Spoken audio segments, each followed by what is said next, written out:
Oh my God. Ada bagi kan bukit. Be, wala lagi ako lod, be. Sabi sabi mas taas pag dyan to na bukid. Ano yung magiludan? Ono. Ano yung number? Og sa diri guys, di nami diri sa taas. Pagkahuman namo didto sa pinakataas na tulay.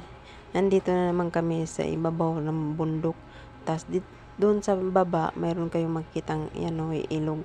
Napakahaba yan guys, kaya wag kayong pumunta dito kasi baka mahulog kayo. Pagkatapos guys, ito naman ang ganap. Pumunta na naman kami doon sa baba kasi puro na lang kain ang pinunta namin. Pagkatapos namin doon sa napakahabang hanging birds, dito naman kami pumunta sa taas. Tapos pagkatapos snack na naman. Yan kay galing pa talaga kami niya ng snack. Tapos dito punta naman kami doon sa baba. Hinahinay na silang pumunta doon sa baba. At dito naman kami, pumunta naman kami sa baba. Hindi ko nga alam kung ano yung pinupuntahan namin dito eh. Pero ako, sunod-sunod lang ako sa kanila. Kasi pumunta sila dito eh, kaya sumunod na rin ako. Ayan, papunta na naman doon. Tapos pagdating doon na naman kami sa over the bakod.